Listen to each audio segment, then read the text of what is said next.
Hi guys, it's Beata and we're going to talk about Sygnap1, a PROMMIS study in Colorado. So let's talk about that.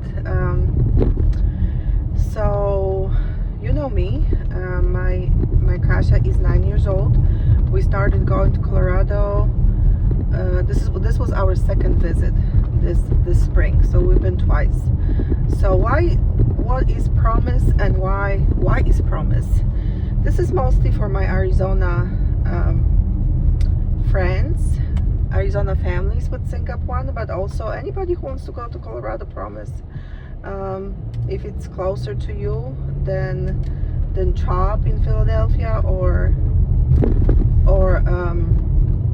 Stanford in San Francisco, then it's in Palo Alto, huh? Stanford, you know where it is. Then come to Colorado. So my experience with Colorado was truly great, and so I'm going to tell you our situation. So Kasia has pretty severe form of Sygnap1. She is nonverbal at 9 years old still. She has pretty severe hypoactivity. She can't really stay in place. We really don't have, as of yet, I mean, she's pre-puberty, behavioral problems in a way of behavior towards others. She does have self-injurious behaviors. She will bite her wrist in a protest, but she doesn't truly hurt herself. She will just try to bite her wrist. She wears like a band on her wrists. She doesn't break the skin or anything like that, but she does do that. It is considered self-injurious behavior. She does however have behaviors in a way she will drop to the ground if access is denied, if we go somewhere that she doesn't want to go. It's a huge problem because if she doesn't want to go where she wants to go, then she will drop to the ground and start screaming, and we just can't go, right? I mean, she's 9, and I can still pick her up and carry her through, very short distance, but I mean, the time that I'm not going to be able to do it, it's coming quickly. So that's not an option to do that, to just carry her. So this is our situation. So it gives you a background to what kind of situation we have on the symptom spectrum. Kasia is very curious, so she would want to go and see everything inside of the plane, outside of the plane, and all that good stuff, which is of course problematic when you go on a plane. But let's talk about Colorado PROMMIS. So we do have really good team of specialists here in Tucson, in Arizona. In our first visit, I can't say I learned anything new about Kasia and Sygnap. I really wanted to go because I wanted her to be studied. I wanted her variant to be studied. I wanted her to be studied. I wanted to help the community, but I really want the science to get to know her as much as possible. This is what I do all the time. I want science to know her. So we did go with the thought that we may not learn anything new. I mean, she has all the specialists here in Tucson. They're good specialists, but we wanted to participate in science. So we did go, and that first visit was one day turnaround. Our first appointment was at 1 hour, and so it was 1 p.m. to 5 p.m. So we flew in the morning and we came back that night. It was very exhausting. I thought I was prepared, but I should have done some things differently to prepare better for this visit. As far as paperwork goes, ahead of time, I emailed CHOP. All the information is on the website for Sygnap1. Under PROMMIS studies, you just select Colorado, you email coordinator, they will email you back with the 1 page of things you have to do. One of those things you have to do, you have to get a referral from your neurologist. Maybe pediatricians would do, but I'm presuming all of us have neurologists. You do have to get that referral. For us, it was very easy. I asked our neurologist to refer us to this natural history study, PROMMIS site. I told him this is what it is for, that to study Kasia's variant, to study Sygnap1 history for future clinical trials and treatments. For us, it was no problem. I can't imagine really any doctor knowing that there's a center of excellence, there's a place that Sygnap children are being seen, wouldn't write that referral. But if for some reason you have a problem with this, I would really urge you to consider changing doctors, because in Sygnap we don't have time or energy or really patience to medical professionals and anybody else who doesn't want to listen to us, right? I mean, this is an ultra rare disease. I made peace with the fact that no doctor will know Sygnap and no doctor will be an expert in Sygnap, but I do expect from my doctors, from my daughter's doctors, that they take an interest and they don't stand in my way. So if I want to educate them, if I want to share information, if I want to share science, if I want to discuss certain things that I've learned in a community, then they want to know and they want to learn, and they're interested in my child as a whole, and interested in a treatment of my child to the best of their ability, and they're willing to learn. So I don't go in saying, okay, you know what it is, but I do want them to be open to learning and to pay attention to what I have to say as a parent, because you as a parent, you're a team. You're a team with your doctors. So if somebody doesn't treat you as a partner in this relationship, I would highly encourage you to think about switching doctors, because that kind of relationship, that the doctor will not be willing to help you that way and to help the patient that way, it's probably not worth the continuing, because there's just, well, I'm not gonna explain it any further. It is what it is. So but we had no problems. We had the referral. I did have to gather lots of medical data. So if you do have a citizen account, it's quite easy, because all of your medical data they need is going to be in your citizen account. If you don't have citizen, I highly encourage everybody to sign up for a citizen, which is a database for your medical records that it's actually supported by Sygnap1. It's paid for by Sygnap1, and you have all your medical data. I'm going to make another video about that. But if you do have citizen account, it's quite easy. If you don't, then sign up for citizen, but also gather your medical data manually, right? So So you have to have your MRIs, your there's a list. So EEGs, MRIs, different testing. You know, they would probably, if your child is school age, they do like to see the IEP.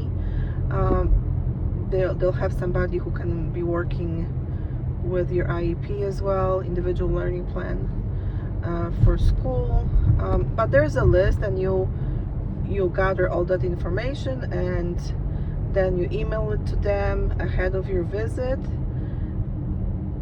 and then you go to your visit. I mean, you schedule the visit ahead of time.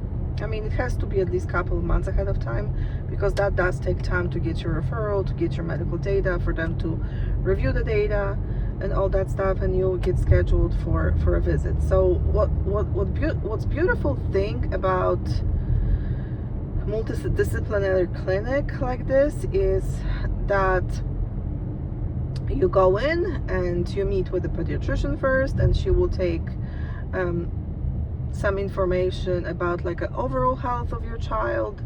For us, the doctor prescribed the acid reflux medication, and that was sent to Arizona no problem, even though it was Colorado. So she did prescribe that. They're able to prescribe medication, not all the medication, controlled substances they don't, but they're able to recommend medication of any kind. And then we saw a team of doctors, and it's a genetic counselor. Good time to ask about your variant or any questions you may have about your genetic report. Then you will see a neurologist, you will see a psychiatrist. So if your child has never seen a psychiatrist, this is a great time to initiate that conversation with the psychiatrist about sleep, behavior, any of those things would be a great time to talk about. Who else did we see?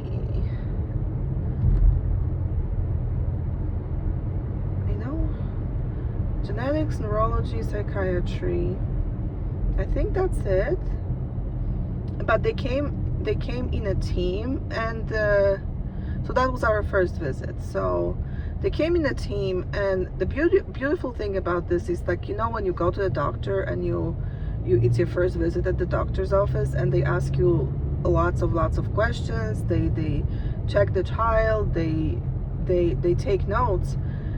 You have all those doctors in one room, and it's not even in a room, because you're able to just walk around the whole clinic, which we did, because again, Kasia hyperactivity. And then they go with you wherever you want in the hallways. We're not confined in one room. And they all take notes at the same time, and they all ask questions at the same time too, so you don't have to repeat yourself all the time. It's very annoying to a parent if there will be like one doctor after another, and you have to say the same thing over and over and over again. You don't, because it's a team, and you say those things once, and they take notes, and they see you, and they talk to you. They will answer any questions you may have. They will recommend treatments.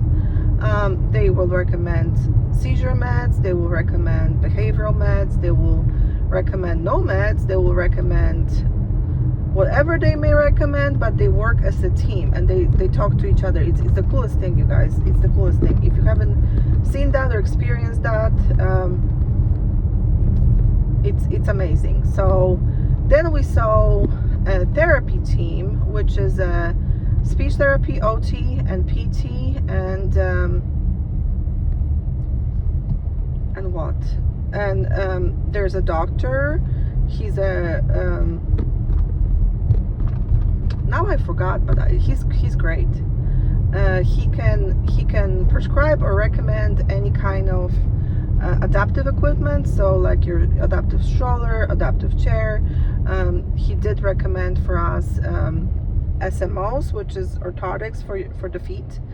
And we did take that recommendation to our pediatrician, who wrote the prescription for it. And since then, Kasia has SMOs, and she's been walking in those. But when we took it to our pediatrician, she said she was so happy, you guys. She was so happy because she said, you know, they want me to write a prescription for something that I don't have any experience in. So like there, you know, when you write a prescription, you have to say why and what exactly you're writing for, and it's a problem. So this doctor just wrote exactly what is it that he wants in this prescription, and she just copied all of the things that he wanted, and it was just smooth. It was great. And Kasia went and got measured for SMOs and got fitted for them, and she's wearing SMOs ever since. And that was the end of our first visit. And we went to the airport and we got home. And that was it. And our second visit was, as I mentioned before, I thought the first visit was great. I fell in love with them in the second visit because they've learned so much over one period of 1 year, seeing more and more Sygnap patients, that it's absolutely truly amazing. Again, you know, I went to just participate in a study, and I didn't expect that I'm going to learn so much the second time around. They issue, by the way, after each visit, they issue detailed report from all the evaluations they did, from all the notes they took, and they send it to you, so you can take this to your doctors. You can take it to your school. You can take it anywhere with you. It's like a consultation for your current doctors, right? So for us, the first visit, it was very reassuring for me that what we're doing, it's a right thing, that there was no discrepancies between our local doctors and Colorado doctors. And I think it was reassuring for my doctors as well. So you know, good doctor likes a consultation. So they respond well to the consultation. So they did respond very well. So anyway, the second visit was a little different because we did do a neuropsychology evaluation, which, you know, we have a psychiatrist. We've had evaluations before at school, and we've had behavioral evaluations. We also have developmental pediatrician. We had evaluations, but I'm going to tell you, if you never had a neuropsych evaluation in your Sygnap1, it took 3 hours. I'm going to say it took 3 hours. So it's not very, you know, it's time consuming, right? It's difficult as well, especially if your child is like my child. But I left that evaluation so impressed. I've learned so much. Also, I've gotten this report that I can use now, you know, in school. I will use it at school. I can use it with my other doctors. It was a comprehensive evaluation of Kasia. We got confirmed autism diagnosis. We did have autism diagnosis, but if you don't, you can get that diagnosed as well.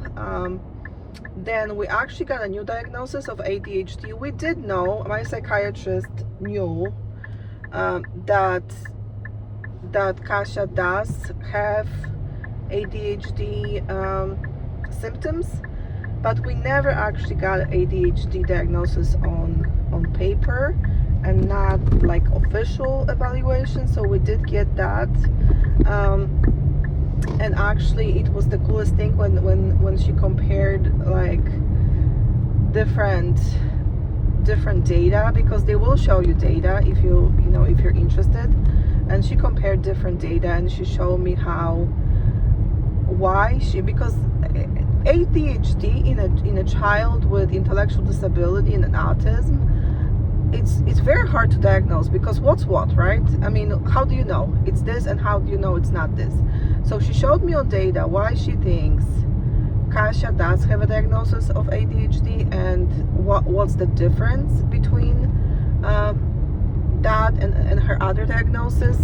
And she actually showed me on data how she presents compared to other patients with Sygnap1 that they see in her clinic, which was absolutely mind-blowing. So I did learn there's no names involved, you guys, so you don't worry about that. I mean, it's all very compliant with privacy. But I knew that by knowing the Sygnap community, but it's mind-blowing for me to see actually on data, scientific data, on evaluation data, to see how hyperactive and how attention seeking, this attention deficit is presented to her comparing to other Syngapians. I mean, presented in her compared to other Syngapians, and I knew this as a mom, but I also saw, okay, so she is significantly more hyperactive and she has very little attention span compared to other patients with Sygnap1. So hyperactivity and poor attention span is common in Sygnap, so this is not something that it's new. I mean, it presents with a lot of children, but the intensity of that, it may vary, right? So I've learned that Kasia does have this intense ADHD, which was great to know comparing to other patients with Sygnap1. So we've learned that. We have learned, I've learned a little bit more about her than I knew. I also learned that because I had to do some paperwork before the visit, take some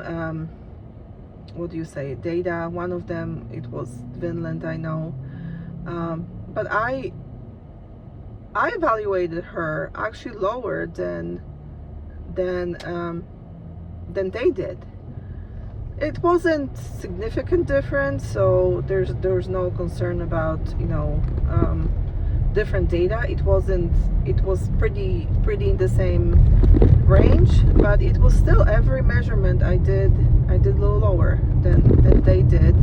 And I've seen her do things in this evaluation that I've never seen her do before for me. So and of course, you guys, I'm not with her 24/7. She does go to school. She learns stuff in school, so some of those skills maybe she gained at school and we don't really practice at home. So of course, I mean, I wouldn't know. So it was really interesting. I would really recommend it. They did recommend, and again, this report, that it's a very detailed report with a lot of data and a lot of advice and a lot of resources. So this report, they send you the 2 weeks or so after your visit, and you can take it again to school, to all of your specialists and all that stuff. But I think it could be very helpful for the school. So because she does have recommendations for school. One thing I didn't talk about, and I will, and maybe I will make another video about CVI, which is a cortical vision impairment which is a visual disability that can be diagnosed in Colorado as well. And I will make a separate video about the importance of this diagnosis and why do I think it's grossly underdiagnosed in DEEs in general, but also in Sygnap1, and how diagnosis can help you can help you with learning, with everything else in school setting and all that stuff. So that's going to be a separate video, but that can be diagnosed by a neurologist who specializes in CVI in Colorado. So that was it. And then you schedule your visit I know CHOP sees patients every 6 months or even more often, but Colorado sees patients every year.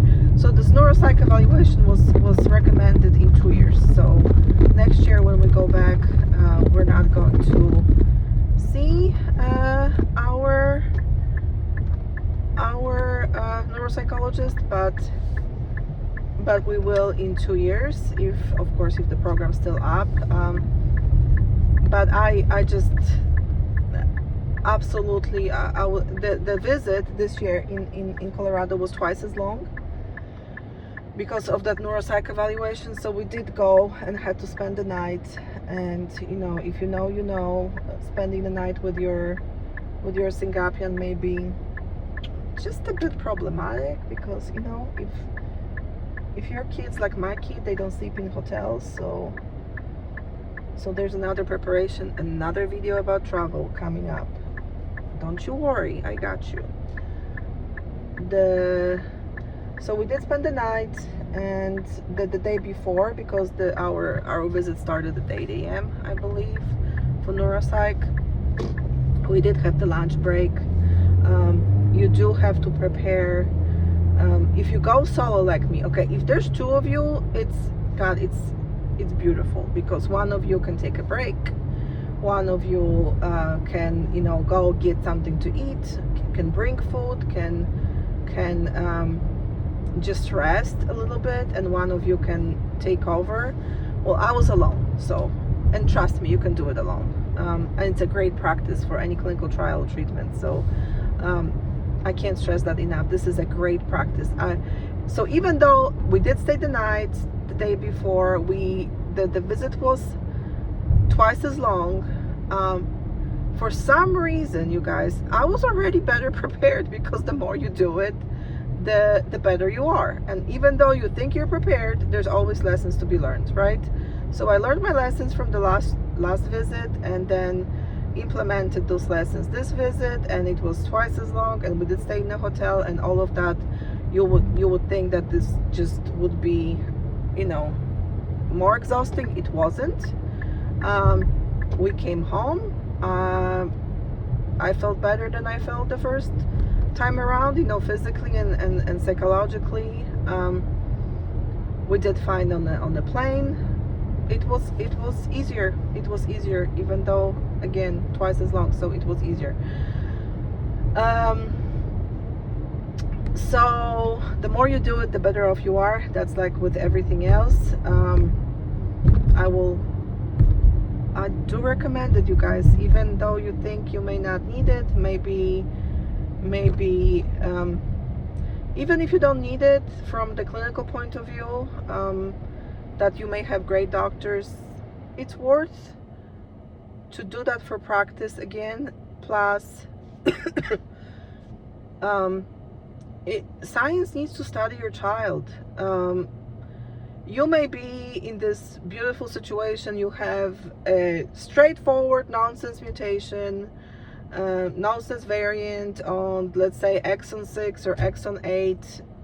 No questions about it, pathogenic variant, and pretty much all therapies will work for you, and you don't have to, your kid's 4 years old,